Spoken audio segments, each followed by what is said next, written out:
Liquor కేసులో clean chit సంబరాల్లో ఆమ్ Aadmi party శ్రేణులు. ఢిల్లీ మాజీ ముఖ్యమంత్రి అరవింద్ కేజ్రీవాల్, మాజీ ఉప ముఖ్యమంత్రి మనీష్ సిసోడియా పాటు మరో 23 మందికి లిక్కర్ కేసు విషయంలో దర్యాప్తు సంస్థ క్లీన్ చిట్ ఇవ్వడంతో పార్టీ శ్రేణుల్లో సంబరాలు వెల్లివిరిశాయి. దేశవ్యాప్తంగా కార్యకర్తలు ఆనందం వ్యక్తం చేస్తూ స్వీట్లు పంచుకున్నారు.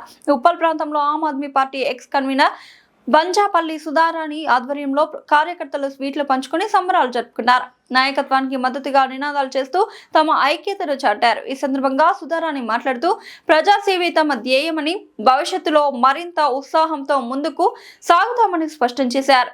కార్యక్రమంలో మహిళా నాయకులు, స్థానిక కార్యకర్తలు పాల్గొన్నారు.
నమస్కారం అండి.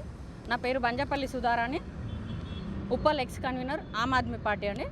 ఈరోజు ముఖ్య ఉద్దేశం ఏంటంటే మా నాయకుడు, ప్రియతమ నాయకుడు అరవింద్ కేజ్రీవాల్ గారికి మరియు మనీష్ సిసోడియా గారికి, తనతో పాటు 23 మందికి లిక్కర్ స్కామ్లో Rouse Avenue court clean chit ఇవ్వడం జరిగింది. రాబోయే రోజుల్లో మేము ఖచ్చితంగా గెలుస్తాము. అలాగే తెలంగాణలో కూడా మా పార్టీ విస్తరిస్తుంది. ఈరోజు మేము అందరం, మా కార్యకర్తలము, మా నాయకులం అందరం ఈరోజు దేశవ్యాప్తంగా, రాష్ట్ర వ్యాప్తంగా మేము స్వీట్లు పంచుకొని మేము ఒక పండుగలాగా చేసుకుంటున్నాము. మా నాయకుడికి ఎలాంటి మచ్చ లేనందుకు ఈ విషయం మీదనే ఢిల్లీలో 70 సీట్లలో 67 సీట్లు కైవసం చేసుకున్న ఘనత మా పార్టీది. రెండోసారి కూడా దాదాపుగా 63 సీట్లు కైవసం చేసుకున్నాము. మూడోసారి ఏ విధంగా మేము ఓడిపోయినామని అంటే ఓట్ చోరీ వల్ల, నరేంద్ర మోడీ గారు చేసిన ఓట్ చోరీ వల్ల.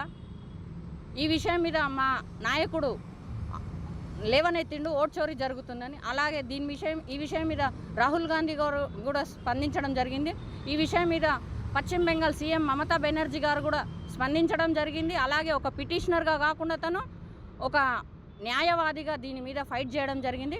ఖచ్చితంగా ఇది ఓట్ చోరీ వల్ల మేము ఓడిపోయిందే, కానీ మేము ఓడిపోయినామని అనుకోవట్లేదు. ఇది వీళ్ళు అడ్డదారిలో వచ్చి గెలిచిన గెలుపును మేము గెలుపని అనుకోవట్లేదు. రాబోయే రోజుల్లో మేము తెలంగాణలో కూడా మా పార్టీ విస్తరిస్తుంది. అందరికీ ధీటుగా మేము సమాధానం చెప్తాము. విషయం మీద సిబిఐకి కూడా రౌజ్ అవెన్యూ కోర్టు ముట్టికాయలు వేసింది.